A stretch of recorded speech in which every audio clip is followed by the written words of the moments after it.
Hello my dear students, कैसे हैं आप सभी लोग। I hope you are doing great. मैं अंकिता, आपकी English educator, and welcome to my channel. बेटा, आज के इस वीडियो में हम बढ़ेंगे एक और कदम आगे और देखेंगे NCERT solutions of the poem keeping quiet. इस पोएम का कंप्लीट एक्सप्लेनेशन मैं ऑलरेडी कवर कर चुकी हूँ और वीडियो मेरे चैनल पे अवेलेबल है। अगर आपने एक्सप्लेनेशन का वीडियो नहीं देखा है तो पहले उसे ही देखिए। उसका लिंक यहाँ पर डिस्प्ले हो जाएगा। क्लिक दिस लिंक, आपको सीधा एक्सप्लेनेशन की वीडियो तक आप पहुंच जाएंगे। राइट। मैं हमेशा अपने स्टूडेंट से कहती हूँ कि सबसे पहले आप एक्सप्लेनेशन का वीडियो ही देखिए, उसके बाद ही एनसीईआरटी सॉल्यूशंस की तरफ बढ़ें ताकि आपको वो और बेटर तरीके से समझ में आए। और राइट बेटा, तो make sure first you watch that explanation video. अब हम आगे बढ़ते हैं, लेकिन सबसे पहले आपको क्या करना है, well you know the drill. सबसे पहले इस वीडियो को लाइक कर दीजिए और ज्यादा से ज्यादा शेयर कर दीजिए ताकि मैक्सिमम स्टूडेंट्स तक ये वीडियो पहुंच सके। And subscribe my channel as well. Channel को जरूर सब्सक्राइब करना है and join my telegram channel, जहां पर क्लास 12 से जुड़े हुए जितने भी पीडीएफ नोट्स हैं आपको सब वहां मिल जाते हैं। इसके अलावा सीबीएसई की जो भी लेटेस्ट नोटिफिकेशंस रिलीज होते हैं वो भी आपको वहां मिल जाते हैं। आपको टेलीग्राम चैनल की लिंक मिल जाएगी इस वीडियो की डिस्क्रिप्शन बॉक्स में, तो make sure you join it. Right, तो अब हम जल्दी से बढ़ते हैं इस वीडियो में आगे। ऑलराइट बेटा, तो सबसे पहले हम अपना फर्स्ट क्वेश्चन देख लेते हैं, जो कि है What will counting up to 12 and keeping still help us achieve? यानी अगर हम 12 तक काउंट करेंगे और एकदम स्टिल रहेंगे, स्टिल एज इन अगेन जिस पॉज के बारे में पैब्लो नेरूदा बात कर रहे हैं, अगर स्टिल रहेंगे तो वो हमें किस तरीके से हेल्पफुल होगा और हम क्या अचीव कर पाएंगे। बेसिकली पैब्लो नेरूदा यहाँ पर ये कहना चाह रहे हैं कि जब हम 12 तक काउंट करेंगे, मन ही मन में काउंट करेंगे, तो हमें एक ब्रेक मिलेगा। ये जो स्टिलनेस है वो पॉज है, वो ब्रेक है, तो वो ब्रेक मिलेगा तो हम इंट्रोस्पेक्शन कर पाएंगे, हम हमारे खुद के एक्शंस को, हमारी खुद की डीड्स को ऑब्जर्व कर पाएंगे, एनालाइज कर पाएंगे। So we will be able to analyse our deeds कि हमने जो एक्शंस लिए हैं, हमने जो भी काम किए हैं, उसका क्या रिजल्ट है और उस रिजल्ट का क्या प्रभाव पड़ा है, चाहे दूसरे लोगों पर हो, समाज पे हो, दुनिया पे हो, नेचर पे हो, अर्थ पे हो, तो उसका क्या रिजल्ट निकला है। हमें बहुत जरूरी है वो इंट्रोस्पेक्ट करना, तभी हम हमारे अंदर करेक्टनेस ला सकते हैं। हमें पता चलेगा कि कहाँ क्या कमियां हैं, कहाँ हमें सुधार करने की जरूरत है ना। ये सारी चीजें हमें तभी समझ में आ पाएंगी। तो वही है कि हमें बहुत जरूरी है इंट्रोस्पेक्ट करना कि हमारे एक्शंस का, हमारी एक्टिविटीज का क्या रिजल्ट निकला है। But unfortunately we humans fail to do it. हम कभी भी एनालाइज नहीं करते हैं, हम कभी भी ये नहीं सोचते हैं कि हमारे एक्शंस का कितना नेगेटिव रिजल्ट निकल रहा है, और इसीलिए धीरे धीरे इंसान अपने ही एंड की तरफ बढ़ रहा है, अपने ही एंड की तरफ जा रहा है। It is taking all of us towards our own end, क्योंकि हम ये ध्यान नहीं दे रहे कि हमारे एक्शंस की वजह से ये अर्थ, ये नेचर डिस्ट्रॉय हो रही है। और अर्थ का डिस्ट्रॉय होने का मतलब ये है कि इंसान का डिस्ट्रक्शन, इंसान का डिस्ट्रॉय हो जाना। राइट, तो इसीलिए पैब्लो नेरूदा हमें ये समझाने की कोशिश कर रहे हैं कि इससे पहले कि सब कुछ खत्म हो जाए, हम इंसानों को थोड़ी देर ठहर के, रुक कर ये सोचना पड़ेगा कि हमारे एक्शंस का एक्चुअल में क्या रिजल्ट निकल रहा है, और वो जानने के बाद भी क्या हमें उन एक्शंस को करते रहना कंटिन्यू करना है, नहीं, नहीं करना है। राइट, चलिए आगे बढ़ते हैं। Next question is, do you think the poet advocates total inactivity in death? क्या पैब्लो नेरूदा टोटल इनएक्टिविटी को सपोर्ट कर रहे हैं क्या? टोटल इनएक्टिविटी से मतलब है कि कुछ भी नहीं करना। मतलब पैब्लो नेरूदा आपको बोल रहे हैं थोड़ी देर रुकने के लिए, पॉज लेने के लिए। तो क्या इनका इंटेंशन यहाँ पर ये है कि कुछ मत कीजिए, बस एकदम पड़े रहिए? नो, वो आपको कोई एक्शन करने के लिए नहीं बोल रहे हैं, बट आप इनएक्टिव हो जाएं ये सपोर्ट नहीं कर रहे हैं, डेथ को सपोर्ट नहीं कर रहे हैं, बिकॉज टोटल इनएक्टिव होना is equivalent to death only. ठीक है, गुड फॉर नथिंग होना हो गया ना वो तो बेसिकली मैं भी जैसे आपको कई बार बोलती हूँ कि बेटा आंसर राइटिंग जब आप करते हो तो आंसर्स लिखने से पहले, चाहे किसी भी सब्जेक्ट की बात हम कर रहे हो, आंसर्स लिखने से पहले थोड़ा उस आंसर को दिमाग में सोच लो कैसे क्या फ्रेम करना है। So think before you right. तो सोचना कभी भी इनएक्टिव नहीं होना नहीं होता है। तो यहाँ हमें जो इनएक्टिव होने के लिए, जो हमें लगता है इनएक्टिव है, एक्चुअल में वो इनएक्टिविटी नहीं है, वो सिर्फ स्टिलनेस है, वो सिर्फ एक कुछ देर का पॉज है। ठीक है, it's a break that you are taking and he is asking you to take that break so that you can introspect, अपने एक्शंस को आप ऑब्जर्व कर पाओ। ठीक है, तो यही बात ये इस पोएम में वो क्लैरिफाई भी करते हैं कि इनएक्टिविटी मत समझ लीजिएगा, मैं जो आपको पॉज देने के लिए कह रहा हूँ, इनएक्टिविटी नहीं है। मेरा सिर्फ ये कहना है कि हम हमारे एक्शंस को एनालाइज करें सो दैट हमें समझ में आ सके उनके कॉन्सिक्वेंसेस क्या है। और पैब्लो नेरूदा चाहते हैं कि इंसान जो है वो कभी भी वॉर्स को सपोर्ट ना करे। नाउ वॉर्स को सपोर्ट ना करे माने कि इंसान जब थोड़ी देर के लिए रुकेगा, ठहरेगा, तो जिस वॉर के अंदर वो इन्वॉल्व है वो वॉर्स भी रुक जाएंगी। और ये वॉर्स सिर्फ ये वाली वॉर्स के बारे में बात नहीं हो रही जो इंटरनेशनल लेवल पे, जो बॉर्डर्स पे जो युद्ध हो रहे हैं, सिर्फ वो वॉर नहीं, जो अंदर का हमारे हमारे अंदर का भी जो कोई टर्मोइल है, अगर कोई मिसअंडरस्टैंडिंग भी है, हम अपने घर परिवार में भी अगर कोई झगड़े ऐसे चल रहे हैं, वो सब रुक जाएंगे। किसी भी प्रकार का डिस्ट्रक्शन है, किसी भी लेवल का डिस्ट्रक्शन जो है, वो डिस्ट्रक्शन रोकने के लिए बोल रहे हैं कि रुकिए, थोड़ा सोचिए तो सही कि जो आप कर रहे हैं उसका रिजल्ट क्या निकल रहा है, उसके कॉन्सिक्वेंसेस क्या है, परिणाम क्या है, सर आप विचार तो कीजिए। तो वो सिर्फ रुक कर विचार करने के लिए बोल रहे हैं, इनएक्टिव होने के लिए नहीं बोल रहे। आई होप आपको ये अच्छे से क्लियर हुआ।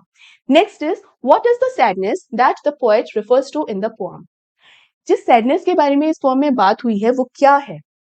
बेसिकली ये सैडनेस है हमारे ही एक्शंस का जो नतीजा है ना, वो नतीजा ही हमारी सैडनेस का सबसे बड़ा कारण है। इस पोएम के एक्सप्लेनेशन के दौरान भी मैंने आपको ये बताया था कि भाई ऐसी छोटी बड़ी चीजें होती हैं जो अगर हमें खुशी देती हैं तो हमें वो काम कर लेना चाहिए, लेकिन वो हार्मलेस होना चाहिए। ऐसा नहीं कि कुछ काम करके हमें खुशी मिल रही है लेकिन वो काम अगर किसी के लिए नुकसानदायक है तब भी हम उस काम को कर रहे हैं, नहीं। अगर वो काम हार्मलेस है तो हमें वो कर लेना चाहिए। और हार्मलेस सिर्फ किसी दूसरे इंसान के लिए नहीं, चाहे नेचर हो, अर्थ हो, या कुछ भी हो, even if it is an insect, कुछ भी हो, है ना, नुकसानदायक नहीं होना चाहिए। लेकिन जब हम ऐसे एक्शंस करते हैं जो हमें लगता है हमें खुशी दे रहा है बट एक्चुअल में वो नेचर को नुकसान पहुंचा रहा है, तो ultimately it will result in our own sadness. ठीक है, धरती अगर खुश नहीं है तो हम भी खुश नहीं, क्योंकि हम सब कुछ डिस्टर्ब कर रहे हैं, नेचर को डिस्टर्ब कर रहे हैं, सीजन्स को हम डिस्टर्ब कर रहे हैं। नहीं कहते अरे गर्मी कितने सालों का रिकॉर्ड तोड़ गया, क्यों ये ग्लोबल वार्मिंग हो रही है? किसी जादू से तो नहीं हो रही है, अपने आप से तो नहीं हो रही है, कहीं ना कहीं हम ही रिस्पॉन्सिबल है ना। तो यही कहने की कोशिश कर रहे हैं कि हम हमारे टास्क को, हमारे गोल्स को अचीव करने में इतना ज्यादा बिजी हैं कि उन गोल्स को अचीव करने के लिए हम जो काम कर रहे हैं ना, उसका क्या रिजल्ट निकल रहा है हम सोच भी नहीं रहे, हमारे एक्शंस को एनालाइज बिल्कुल भी नहीं कर रहे हैं। और यही कारण है कि हमारी बहुत सारी प्रॉब्लम्स जो हैं वो इसी वजह से हैं। ठीक है, और अगर हमें इन प्रॉब्लम्स को सॉल्व करना है तो अगेन हमें इंट्रोस्पेक्ट करना पड़ेगा। और अगर बिना इस इंट्रोस्पेक्शन के, बिना इस क्वाइटनेस के अगर आप आगे बढ़ते चलेंगे तो वो सैडनेस का ही रिजल्ट देगी। राइट, आई होप अच्छे से समझ में आ गया बेटा। अब हम बढ़ते हैं हमारे क्वेश्चन नंबर 4 और जो लास्ट क्वेश्चन भी है, क्या है? What symbol from nature does the poet invoke to say that there can be life under apparent stillness? मतलब यहाँ क्या बोल रहे हैं कि नेचर का एक सिंबल, बेसिकली क्या बोलना चाह रहे हैं कि किस तरीके से नेचर या जो अर्थ है वो इस चीज को सिंबलाइज करती है कि एपरेंट स्टिलनेस में भी लाइफ हो सकती है। मतलब अगर आप पूरी तरीके से रुके हुए हो तो भी आप एक्शन में ही हो। दैट मीन्स इनएक्टिव होने के लिए नहीं बोल रहे हैं, इनएक्टिविटी के लिए नहीं बोल रहे हैं, किस चीज के लिए बोल रहे हैं? सीखने के लिए बोल रहे हैं कि इनएक्टिविटी मैं कभी सपोर्ट नहीं कर रहा, मैं सपोर्ट कर रहा हूं स्टिलनेस को, थोड़ी देर के ब्रेक को, क्योंकि स्टिलनेस कभी भी इनएक्टिविटी नहीं होती है। और ये चीज हमें अर्थ से, नेचर से सीखनी चाहिए। क्यों? अर्थ हमें कभी, हमें पता है, साइंटिफिक प्रूफ्स भी हैं कि धरती घूमती है, रोटेट होती है, रिवॉल्व होती है ना। लेकिन क्या हमें वो एक्चुअल में नजर आती है? क्या हमें अरे धरती देखो यूं उठ रही है, उठ रही है, उठ रही है, ऐसा कभी होता है क्या? अरे हम उल्टे जा रहे हैं, उल्टे जा रहे हैं, कभी ऐसा होता है? नहीं होता है। But still it is very much moving, it is very much rotating, it is very much revolving. होता है या नहीं होता? मैंने आपको पिछले वीडियो के अंदर, जो एक्सप्लेनेशन का वीडियो है उसके अंदर भी आपको बताया था कि बीज का एग्जाम्पल मैंने आपको दिया था कि बीज ना एक दिन में या हमको दिखाई नहीं दे रहा होता है कि बस वो पेड़ बन गया। बहुत स्लो प्रोसेस होती है, हमें लगता है कि वो रुका हुआ है बट वो निरंतर काम करता रहता है। तो हमें क्या सीखने को मिलता है? हमें सीखने को मिलता है कि हमारा कंसिस्टेंट होना कितना ज्यादा जरूरी है ना। और धरती से यही सीखने को मिलता है। हमें लगता है कुछ भी चेंज नहीं, धरती वहीं की वहीं स्टिल है, बट ऐसा नहीं है। धरती निरंतर काम कर रही है और अपने काम को करने से रुक नहीं रही है, और कंस्ट्रक्टिव काम कर रही है, हार्मलेस काम कर रही है। जो मौसम में बदलाव है, ये इसमें सब लिखा है कि जो सीजनल चेंजेस होते रहते हैं, भाई हमेशा गर्मियां ही रहती हैं क्या? गर्मियां होती है, सर्दियां होती हैं, पतझड़ होती है, बारिश का मौसम आता है, स्प्रिंग आता है, कितना सुंदर सुंदर मौसम है जो आते रहते हैं। क्या हमेशा एक ही मौसम बरकरार रहता है क्या? नहीं रहता है ना। तो ये बदलाव जो है वो जिंदा रहने का सबूत है कि अर्थ जो है, ये जो प्लैनेट जो है, जो नेचर है, एक लिविंग ऑर्गेनिज्म है भाई, जिंदा रहने का प्रमाण है ये। लेकिन अपने आप का वो सबूत देने की जरूरत नहीं, वो निरंतर जो काम करती रहती है ना अर्थ, वो अपने आप में एक प्रूफ है। इंसान को भी निरंतर काम करते रहना चाहिए, लेकिन कंस्ट्रक्टिव, अगर हम कोई बिल्डिंग बना रहे हैं और हमें लग रहा है कि हमने बहुत बढ़िया कंस्ट्रक्शन कर दिया, लेकिन ये सोचने की भी ज़रूरत है कि हमने उस बिल्डिंग को बनाने से पहले क्या-क्या डिस्ट्रॉय किया होगा, किस-किस चीज़ का डिस्ट्रक्शन किया होगा। वो हिसाब-किताब रखना भी भई हमारा ही काम है, हमारी ही रिस्पॉन्सिबिलिटी है, ठीक है? बेटा यहाँ पूरा एक्सप्लेनेशन आपको गिवन है, प्रोवाइडेड है, इसे अच्छे से पढ़िए। मेरा इंटेंशन हमेशा रहता है कि एनसीईआरटी सॉल्यूशंस में आपको जितना अच्छे से समझा सकूँ डिटेल में, उतना अच्छे से समझाऊँ। मैं कभी भी आंसर्स को लाइन बाय लाइन नहीं पढ़ती, मैं उन्हें डिटेल में डीपली समझाना प्रेफ़र करती हूँ, राइट? आई होप आपको अच्छे से समझ में आ गया होगा। स्टिल अगर कोई डाउट रह गए हैं, तो आप वो कमेंट करके पूछ सकते हैं। इसके अलावा अगर आपके कोई ओपिनियंस भी हैं, तो आप उसे बिल्कुल शेयर कर सकते हैं। आपको पता है मुझे आपका कमेंट्स का बहुत ही बेसब्री से वेट रहता है, तो कीप कमेंटिंग। इसके अलावा बेटा ये वीडियो कैसा लगा, एक्सप्लेनेशन आपको कैसा लगा, वो भी बताना मत भूलिएगा। आपको मालूम है कि जब आपके ओपिनियंस भी मुझे पढ़ने को मिलते हैं, तो मुझे बहुत अच्छा लगता है और मुझे ऐसा लगता है मैं अपने आप में कितना इम्प्रूव कर सकूँ, राइट? तो प्लीज़ कमेंटिंग, कीप कमेंटिंग, है ना? और वीडियो के बारे में तो मुझे बताना ही कैसा लगा, डाउट हो तो पूछ लेना और इसके अलावा अपना ढेर सारा ध्यान रखना।